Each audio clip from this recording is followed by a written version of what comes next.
My name is Emily Peterson, and I turned 18 on the day my family proved, once and for all, that I was never really a part of it. I was standing in the cavernous, dusty backstage of the Port Lawrence Community Theater, the air thick with the smell of sawdust and latex paint. I was hanging the last string of Edison bulbs for my first ever art installation, a centerpiece for the town's annual arts festival. My phone buzzed in my pocket. A group text from my mom, Linda. The words were brutally efficient. "Sorry everyone, Emily's showcase is canceled. Family emergency." My heart didn't just sink. It plummeted. This showcase was my everything, the culmination of years spent hunched over canvases, the physical manifestation of my soul. I hadn't even hung the final plaque. Then I heard the slam of a distant door, followed by the familiar, frantic click-clack of my mother's heels on the worn floorboards. That sound was always the overture to a crisis. It was followed by the sharp, broken rhythm of my sister, Jessica's, sobbing, a sound I knew was less about genuine pain and more about manufactured despair. I stepped out from behind a painted flat just in time to hear Jessica's voice, high-pitched and shattered, crack through the room like a pane of glass. "If I can't have my Broadway callback, then she doesn't get her little art show." My mother didn't argue. She didn't even hesitate. In front of the theater director, my art teacher, and the two friends who had come early to help me, she just nodded, her face a mask of practiced sympathy. "I'm sorry, honey," she said, wrapping an arm around Jessica. "We can't do this tonight. Your sister is falling apart. We need to be sensitive." Sensitive? That's what she called it when my life, my dreams, my one night to finally be seen, got bulldozed off the table so my sister could stretch out her drama. I looked at the stack of printed exhibition programs I'd kept as a souvenir, resting in a metal toolbox on a prop table. I struck a match from an emergency kit, watched the flame lick the corner of the top program, and let the whole pile burn until the edges curled inward and turned to black, acrid ash. Nobody tried to stop me. Nobody asked if I was okay. Jessica was still wailing about her canceled trip to New York. My mother hovered over her like the rest of us were just background noise. So, I did the only thing I had left control over. I wobrabbed. I went home, grabbed my backpack, and stuffed in some clothes, my tip jar cash from my waitressing job, and the small audio recorder I used for my voice notes. I walked past my mom in the kitchen without saying a word. I think she assumed I was sulking in my room. I walked straight out the front door, down the driveway, and toward the bus stop that would take me to my grandfather's house. I didn't cry. I didn't scream. I just left. What I didn't know then was that me walking out wasn't the end of the story. It was the fuse being lit. Before I tell you what they did after I walked out, and how exposing the truth about my family blew up their perfect, curated image, tell me in the comments, what time is it for you right now? And where are you watching from? And one more thing. Have you ever had your happiness canceled because someone louder demanded the spotlight? The bus ride to my grandfather's place took 42 minutes. I counted every streetlight, every billboard, anything to keep from replaying my mother's face when she chose my sister's meltdown over my milestone. Port Lawrence, my coastal hometown, faded into a blur of gray buildings and damp sidewalks behind the fogged-up glass. By the time the bus pulled into the quiet, tree-lined neighborhood where my grandfather lived, my chest felt hollow, like I'd left my heart on that theater floor with the ashes of my program. My grandfather, Robert Hayes, opened the door before I could knock. "Well, that's not a birthday smile, kiddo," he said, his thick brows knitting as he looked at my backpack. What happened? I wasn't ready to talk yet, so he didn't push. That's the thing about him. He's the only adult in my life who doesn't treat my silence like an inconvenience. "Come on in. I made too much chili," he said with a small smile. "It'll taste better if you pretend you're not heartbroken." I gave him a look. He grinned. It worked. I snorted once, and the tightness in my throat loosened just enough for me to walk in without falling apart.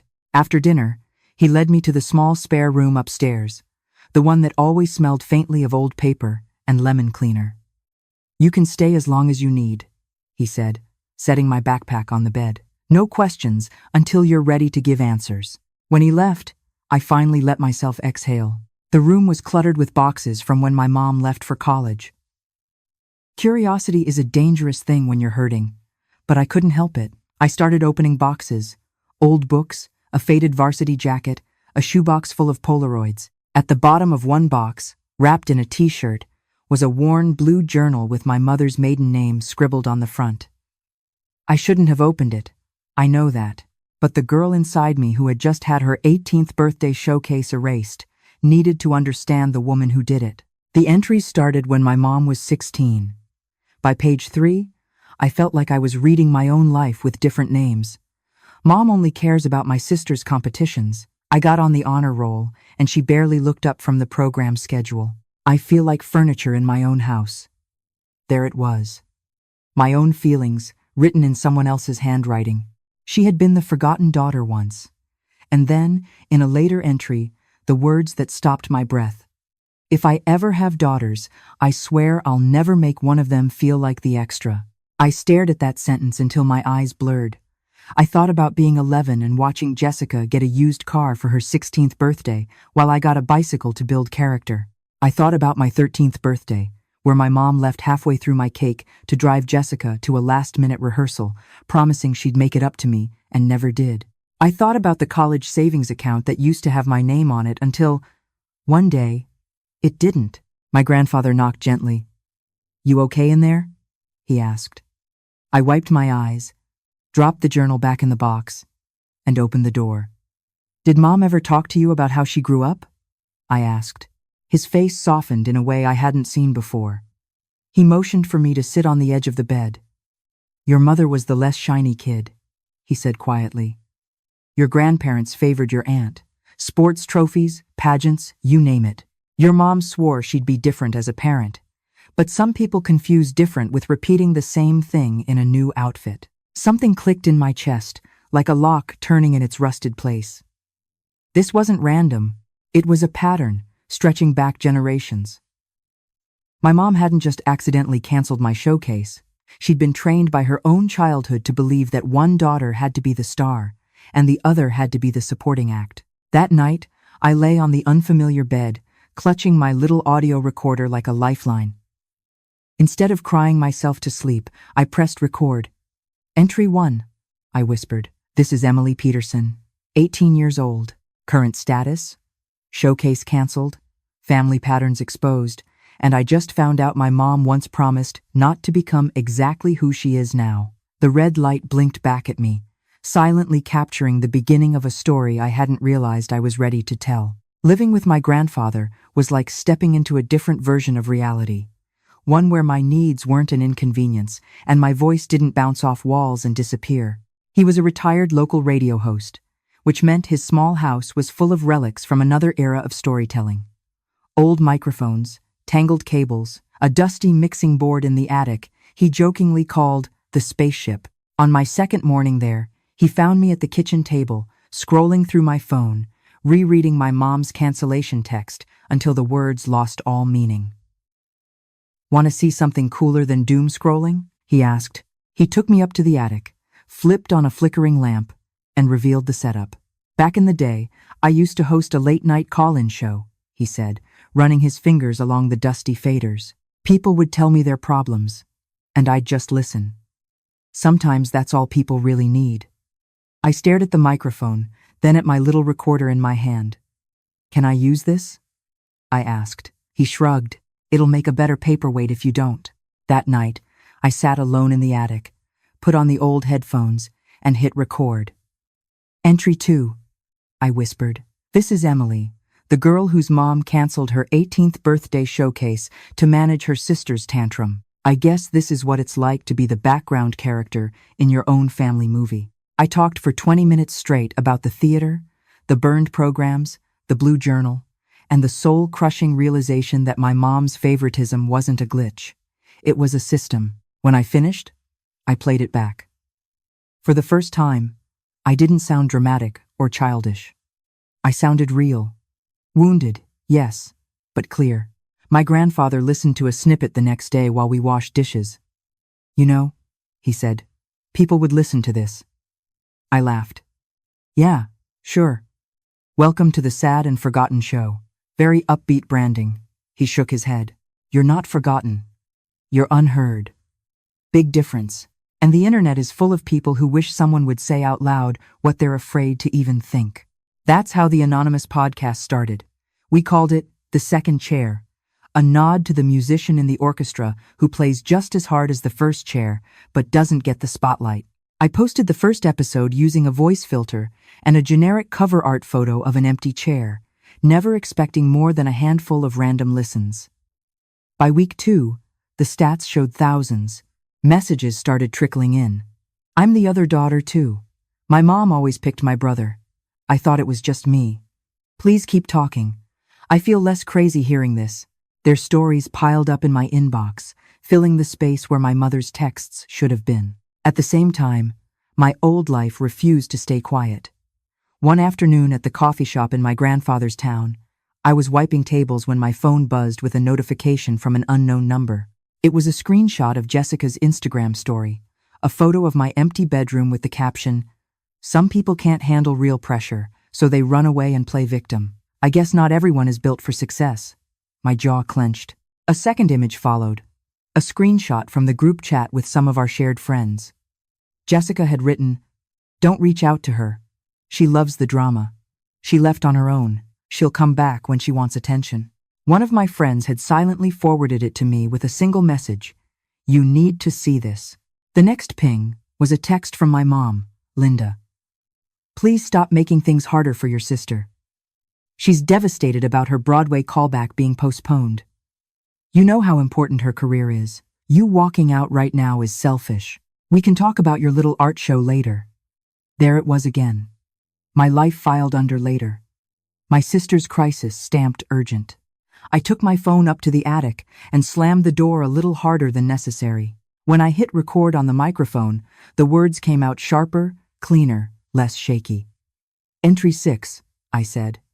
My mom called me selfish for not being her emotional janitor. My sister is posting about me like I'm a villain in her origin story.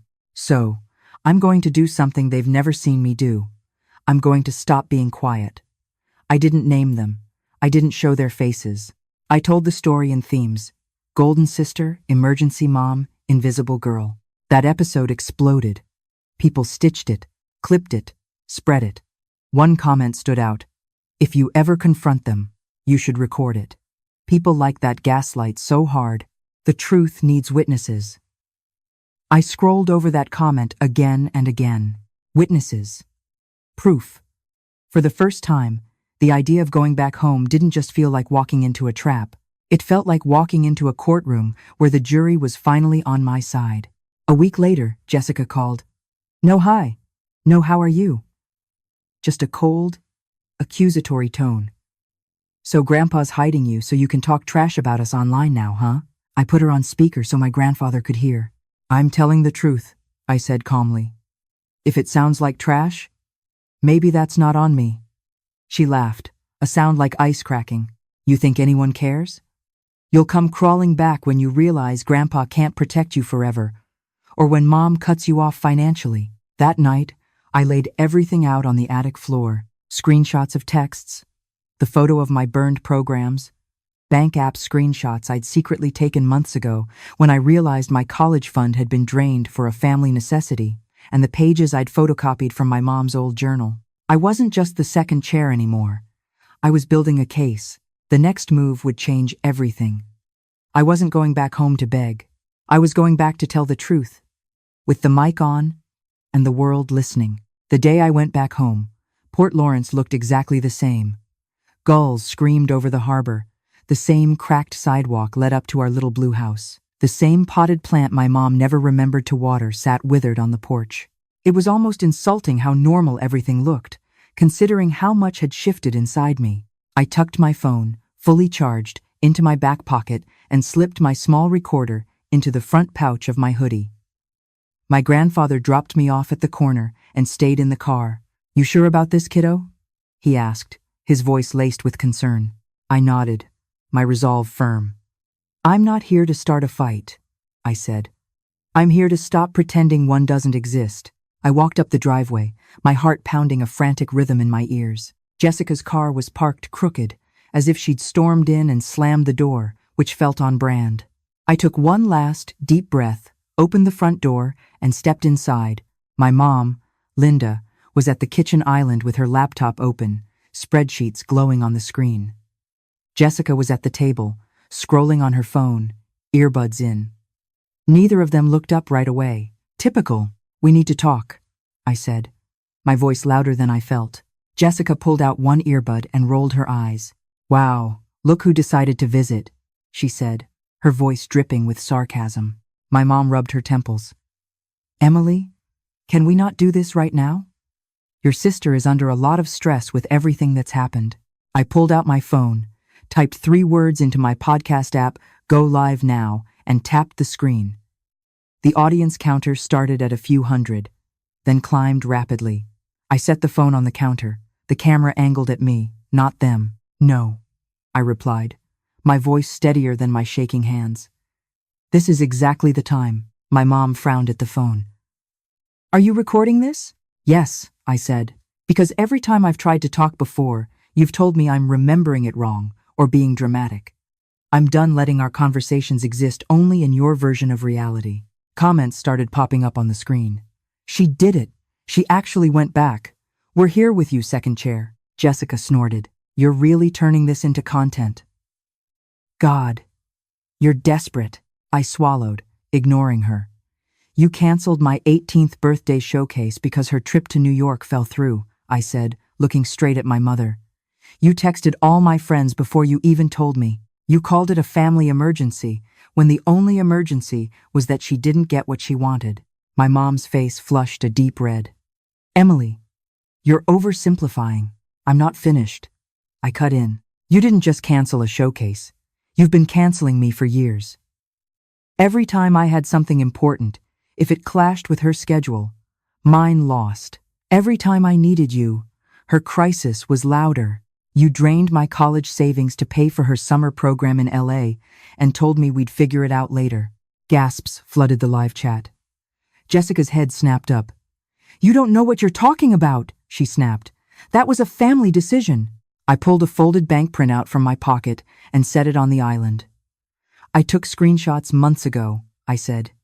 $16,000, transferred from the account that had my name on it to a card you used for her housing and flights. Nobody asked me. You just decided my future was less urgent. My mom's hand shook as she reached for the paper. I was going to pay it back, she insisted. Don't be so dramatic. Your sister had an opportunity, and you couldn't imagine me having one because I'm not your star project? I shot back. Jessica stood up so fast her chair screeched against the tile. She lunged for my phone. Turn it off, she hissed. You're not going to make me look like some kind of villain. I grabbed the phone before she could reach it, holding it tight to my chest. The live chat was exploding. Don't let her take it. We're witnessing years of quiet pain right now. Stay strong, Emily. If you're not a villain, I said, my voice rising, then why are you so scared of people hearing what's actually happening? Jessica's face twisted in rage. Because you're twisting it, she shouted. You ran away. You abandoned us. Mom was worried sick. And now you're online telling strangers half-truths for sympathy because you've always been jealous. The word hit me like an old bruise. Jealous?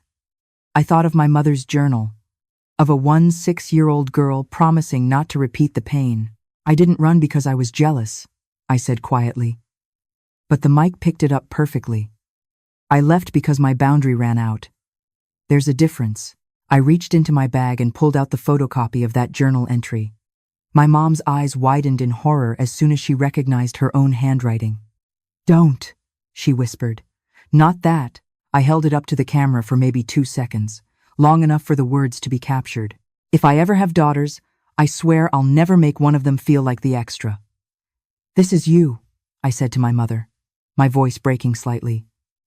You knew what this felt like. You promised yourself you would never do this, and somehow you still did it to me. Tears filled her eyes. But I didn't stop. You can't call this a misunderstanding anymore. This is a pattern, a choice. Over and over. My phone buzzed in my hand with an incoming call. Dad. He almost never called me directly. I declined and texted, Can't talk. Live right now. Watch if you want to know what's going on. My sister's phone lit up too. Her notifications started flooding in. DMs, tag alerts, and then the one that made her go pale. An email preview with the subject line stamped in bold, "Regarding your Broadway intensive placement." She opened it right there, her breath coming in fast, shallow gasps. Due to recent social media attention and concerns about potential reputational risk. She read under her breath, then louder as shock took over. "We are rescinding your placement for this year's program." She looked up at me, her face a canvas of disbelief and fury, as if I had physically struck her. "You ruined everything," she whispered. "You did that the moment you decided my life was collateral damage," I replied, my voice shaking but clear. I ended the live stream, not because I was scared, but because the point had been made. The truth was out. Screenshots and clips would spread on their own. My heart hammered as a thick, suffocating silence fell over the kitchen. My mom sank onto a stool, her face buried in her hands, her shoulders shaking with silent sobs.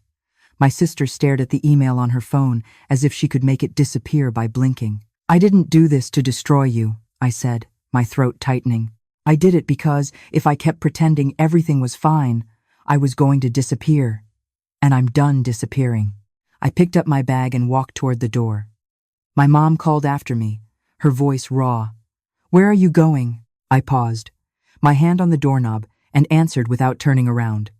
"Back to the only place where someone treats me like I'm not optional." Then I stepped outside, the echo of my own words following me down the driveway as my phone buzzed again and again with notifications from the live broadcast that would change all of our lives. By the time my grandfather's car pulled back into his driveway, my phone was a storm. Missed calls from my mom and sister, a flood of texts from friends, and a notification from the podcast platform. "Your live session, the day I stopped being quiet, has reached 1.2 million plays." I stared at the number until it stopped looking real. "You look like you just watched a train crash in slow motion," my grandfather said as we walked into the house. "I kind of did," I replied. I filled him in at the kitchen table, every word, every accusation, every revelation. He listened the way a good host listens to a caller, not to respond but to understand. When I finished, he leaned back in his chair and exhaled slowly.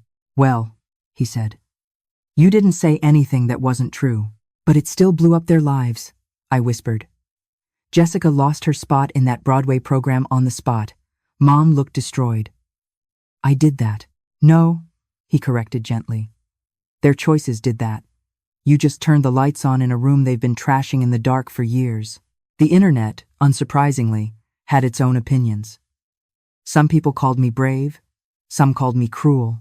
Others argued in the comments for hours about favoritism, siblings, and whether exposing family online is ever justified. My follower count tripled overnight. Offers came in. Small podcast networks asking if I wanted to partner. Sponsors wanting to put ads on my episodes about mental health and family dynamics. It felt surreal that the same voice that used to be drowned out at my own dinner table was suddenly valuable to strangers. A few days after the live stream, my dad called again. "This time?" I answered. "Hey," I said cautiously. "Hey, kiddo," he replied, sounding older than I remembered. I watched the live. My stomach flipped. "Okay." There was a long pause on the line. Then, first of all, "I'm sorry for not seeing it, for not wanting to see it." I told myself your mom just knew what she was doing, that she understood you girls better because she was there more. It was easier to believe that than to admit one of my kids was getting hurt while I was on the road. I stared out the window at my grandfather's neatly trimmed lawn. "You did notice," I said quietly. "You joked about me being low maintenance.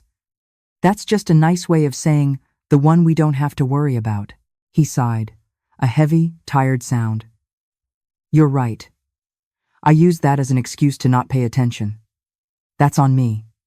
He hesitated. "Things at home are tense." "Because of the live?" I asked. "Because of the truth," he answered.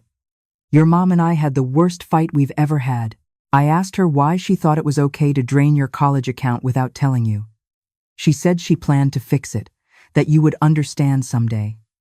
I told her that wasn't her decision to make. I'm staying with a buddy for a bit while we figure things out." Guilt and relief tangled in my chest. "I didn't want to break you guys up," I said. "You didn't," he replied. But sometimes things have to crack before they can be rebuilt, right? After we hung up, I lay on the couch, scrolling through DMs from people who felt like they were watching their own stories unfold on my screen. One girl wrote, "Because of you, I finally told my dad how my mom always puts my brother first." Another message said, "I'm the golden sister, and I never realized how much it cost my sibling. I'm going to talk to her." It hit me then that this wasn't just about my family anymore. It was about all the families like ours, stuck in the same painful script. Meanwhile, my own family was unraveling. A mutual friend sent me a photo from the local grocery store. Jessica in a red employee vest, scanning items with dead, hollow eyes. The caption read, "From future Broadway star to hometown cashier." Damn. The comments were brutal. Some people recognized her from my live and were openly cruel. That part made my stomach turn. I hadn't wanted that for her, no matter how much she'd hurt me. Another screenshot came from a dance teammate. The studio had quietly taken Jessica's photo off their website's Success Stories page. Sponsors she'd hoped to get attention from were suddenly ghosting her. She was living a public humiliation she never saw coming, not because she failed, but because the image she'd built on being the adored, deserving one had shattered in public view. My mom, Linda, according to my dad, barely left the house. When she did, people looked at her differently. Some sympathetic, some judgmental. The woman who had built a career in marketing and brand management had mismanaged the brand that mattered most. Her family and the whole town had seen the receipts. It would have been easy to gloat, to sip karma like a hot drink and call it justice. But every time I imagined Jessica crying alone in her room, every time I pictured my mother staring at that old journal entry, I felt something more complicated than satisfaction. I felt grief. One evening, my grandfather and I sat on the porch, swinging our feet as the sky turned pink over the street. "If you could go back," he asked, "would you still go live?" I thought about the burned programs, the group text, the journal, the drained account, the years of being sidelined. "Yes," I said, "but I'd remind people not to attack them personally, just to listen." He nodded slowly. "The thing about truth is, once it's out, you can't control how people respond to it. That's not your job. My job, I realized, was to decide what happened next for me, not for them." I started planning my future without assuming my family would bankroll it. With the sponsorship offers and my waitressing wages, plus my grandfather's insistence on helping a little, I realized I might still make it to a community college media program, then transfer later. "You'll be the first in this branch of the family to turn pain into a career on purpose," my grandfather joked, his eyes twinkling. For a week, I didn't hear from my mom or my sister directly. Just whispers through others and the occasional vague post from Jessica about fake people and loyalty. Then, one night, as I was editing a new episode about boundaries, my phone lit up with my mother's name. My finger hovered over the decline button, then moved to accept. It was time to face the part that frightened me more than the confrontation ever did. What came after the blow-up? "Emily?" My mom's voice sounded smaller than I'd ever heard it. Not weak, just stripped. No performance, no forced cheer, just raw.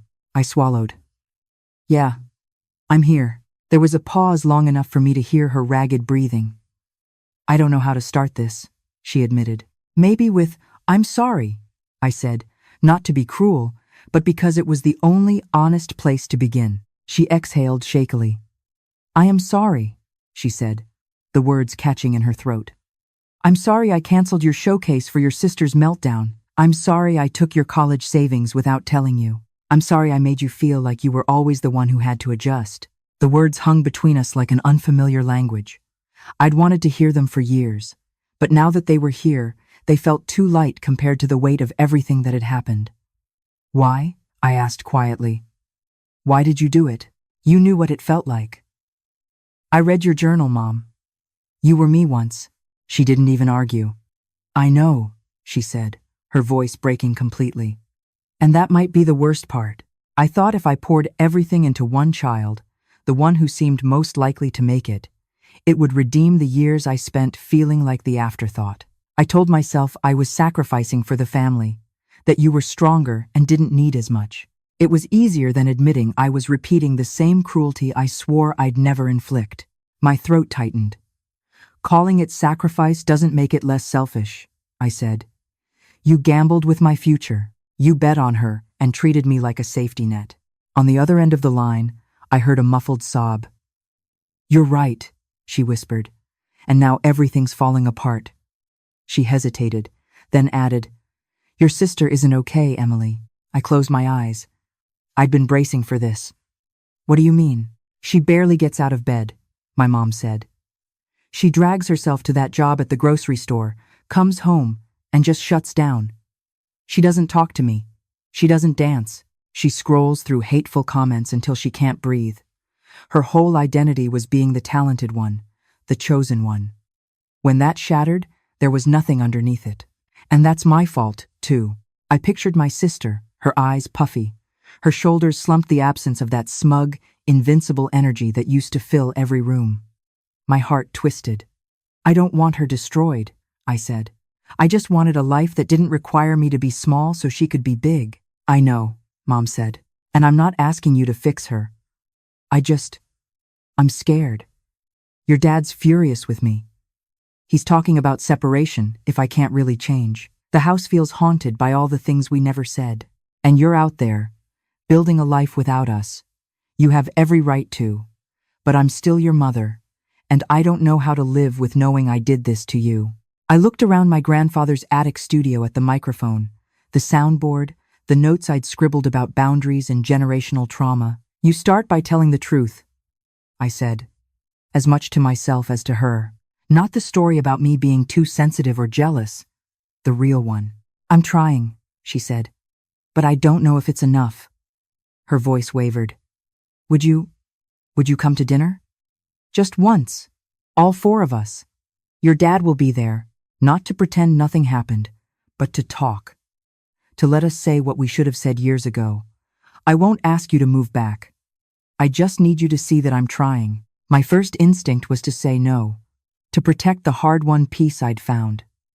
I don't owe you my presence as proof you've changed, I said slowly, and I'm not coming to be the emotional glue again. I wouldn't ask you to, she replied quickly. Come for you then. Come to say what you need to say with us actually listening this time. Or come so you can walk away knowing you didn't leave any words trapped inside. I sat with that. My therapist, yes, I'd started seeing one online with the sponsorship money, had said something similar. Closure isn't always about reconciling. Sometimes it's about saying what you needed to say in a room that can no longer control you. One dinner, I said finally, my voice firm. No pretending it's a reset button. No fake smiles for the neighbors. And if it starts feeling like the old days, I leave. Of course. My mom agreed quickly. Thank you, Emily. Really. Thank you. Before we hung up, she added, I love you. I know I haven't shown it well, but I do. I didn't say it back. Not because I didn't feel anything, but because I wasn't going to throw those words like a bandage over an open wound. We'll see, I said instead. After the call, I sat down in front of the mic. I didn't go live this time. I recorded a private entry. People think the hardest part of setting boundaries is the explosion, I said. But honestly, the hardest part is what comes after. When the people who hurt you finally say sorry, and you have to decide what that word is worth. Then I turned to you, the invisible listener, on the other side of the story. If you were me, if someone spent years making you feel like the background character and then suddenly begged for another chance, would you go to that dinner? Would you forgive them because they're family? Or would you stay gone, to protect the version of you that finally learned to stand alone? Tell me in the comments who you are in your own story right now. The kid who left, the one who was favored, or the parent trying to break a pattern. The night of the dinner, I stood on the sidewalk outside my old house longer than I probably needed to. The porch light was on, casting a yellow circle onto the familiar cracked steps. Through the window, I could see the edge of our dining table, set with plates and glasses like any normal family meal. It almost looked like a staged photo for a brochure called We're Fine. See? But the tension in my chest told a very different story. I knocked instead of using my key. A small detail, but a big line in the sand. My dad opened the door. His eyes were tired, but when he saw me, something like relief washed over his face. Hey, kiddo, he said, his voice soft. He pulled me into a brief, awkward hug, like he wasn't sure if he was allowed. I hugged him back, then stepped inside. The house smelled like roasted chicken and garlic, the kind of meal my mom only made on holidays. She stood near the stove, twisting a dish towel in her hands. When she saw me, her eyes filled instantly. "Emily," she said. "No pet names, no sweetie, just my name." That felt new. My sister, Jessica, was already at the table. If you didn't know her, you might not have noticed the difference, but I did. The perfectly styled hair was now pulled into a messy bun. The designer hoodie had been swapped for a generic grocery store sweatshirt. Her posture, once all sharpness and swagger, had deflated. She didn't look like the golden girl. She looked like someone whose identity had been built on a pedestal that just crumbled. "Hey," I said to the room. We all stared at each other for a beat too long. Dad gestured toward the table. "Let's sit," he suggested, breaking the silence. I pulled out a chair but didn't sit right away. Instead, I rested my hands on the back of it, grounding myself. My mom cleared her throat. "Before we eat, I want to say something." "No, Mom," I said, my voice quiet but firm. "I'm going first." She blinked, then nodded slowly and sat down. I remained standing. "I'm here tonight for me," I said, my voice trembling just enough to betray my nerves. "Not because I trust you again, not because we're okay. I'm here because I need to hear myself say this while you actually listen and don't talk over me." My dad nodded. My sister stared at the table. My mom's hands gripped her napkin. "For 18 years, I learned to read a room so I could disappear from it," I continued. "If she was upset, if you were stressed, if anything rocked this house, I made myself smaller so you didn't have to deal with me. You called it being easy, strong, independent. But really, it was me surviving. I didn't ask you to cancel my showcase. I didn't ask you to drain my college savings. I didn't ask to be the backup plan in my own life. You chose that, and I paid the price for a game I didn't agree to play." My mom's shoulders shook as tears streamed down her cheeks. My sister looked up, her eyes red-rimmed. "I didn't realize," she whispered. "I thought you were fine. You always seemed fine." "Because there wasn't room for me not to be," I replied. "You were allowed to fall apart. I was expected to hold the broom." My dad spoke up then, his voice firm in a way I hadn't heard often enough.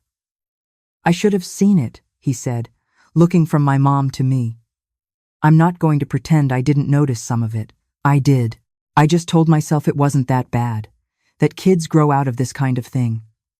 I was wrong. Your mother and I both were." Mom wiped her face, her mascara smudged. "I have no excuse," she said, looking at me. "I prioritized drama over quiet strength. I prioritized a talent I could show off over the kid who didn't cause me trouble. I'm so sorry." She glanced at Jessica. "I didn't just hurt you, Emily. I hurt her, too. I built her whole identity on being the favored one. And now that it's gone, she doesn't know who she is without it." Jessica flinched, as if the words had physically stung her. "I don't want to be pitied," she muttered. I didn't know another way to be." For the first time, I saw her not as the villain, but as another casualty of my mother's fear and my father's silence. She had been handed a crown made of glass and told her worth depended on keeping it shiny. Any threat to that, like my happiness, had felt like an attack. "I'm angry," I told her directly, "but I don't want your life ruined. I just want my own life to exist next to yours without being crushed." She nodded slowly, tears gathering in her eyes. "I'm sorry," she whispered, "for the posts, the way I talked about you, the way I treated you, like you were just there to support me. I'm paying for it now. Everyone saw who I really was when I didn't get what I wanted." Silence settled over the table, heavy but honest. My dad turned to my mom. "Linda," he said quietly, "favoring one child didn't protect this family. It fractured it. You didn't save anyone. You just split the damage unevenly." She nodded, unable to speak. I took a deep breath. "I forgive you," I said slowly, tasting every word before I let it out. Their heads snapped up in surprise. But forgiveness doesn't mean I'm coming back, I added. I won't live here again. I won't go back to being the girl who swallows everything so the house stays peaceful. I'm building my own life now with Grandpa, with my work, with people who see me without requiring me to prove I exist. Mom nodded, fresh tears spilling. You deserve that, she said. And if that means we only get to see you sometimes, then that's our consequence to live with. I finally sat down, just for a moment. I took a bite of chicken I could barely taste, listening to the quiet clink of silverware. It wasn't warm, exactly, but it wasn't the old suffocating silence either. It felt like standing in the smoking ruins after a fire. Everything was charred, but the air was finally clear. When dinner ended, I stood up and grabbed my jacket. My sister followed me to the porch. "Do you think we'll ever be close?" she asked, hugging herself against the cool night air. I thought about it. Maybe, I said honestly. If you ever want to know me as a person, and not just as the shadow in your highlight reel, I'm open to trying. But I'm not going to fight for space in your life anymore. That part's on you, she nodded. Fair. We stood there for a second, two sisters who had been cast in roles neither of us had auditioned for. Then I walked down the steps and toward my grandfather's car, parked under the streetlight like a promise. On the drive home, I opened my recorder one last time for this chapter of my life. Favoritism doesn't just break the kid who gets less, I said softly. It breaks the one who gets more, too. One grows up believing they're never enough. The other grows up afraid that without the pedestal, they're nothing. I thought about my mom's journal, my sister's ruined program, my dad's guilt, and my own scarred but standing heart. Here's what I've learned, I continued, my voice steady. Self-respect is not rebellion. Even if your family treats it that way, you are not obligated to shrink so someone else can shine. You are allowed to walk away from a table that only serves you crumbs and build a new table elsewhere, even if that means the people at the old one feel the emptiness when you're gone.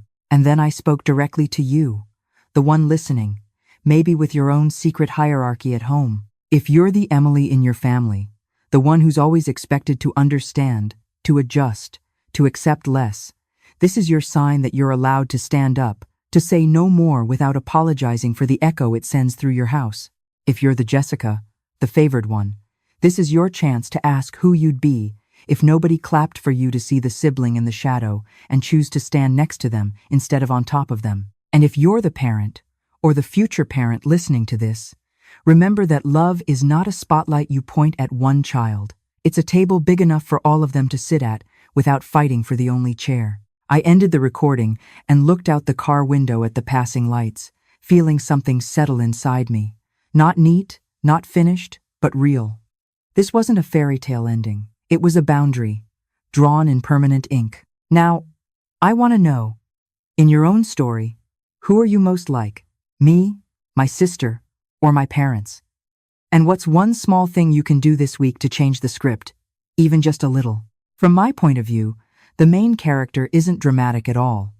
She's a girl who finally realized her pain was real and decided to stop accepting the bare minimum. I respect how she didn't choose violent revenge, but used her voice, education, and evidence to expose the truth and rebuild her own life. She turned years of being ignored into something powerful and useful for others going through the same thing. That takes courage, not cruelty. Now, I want to ask you, if you were in her place, would you have gone public with your story, or would you have stayed silent to protect the family image? And why?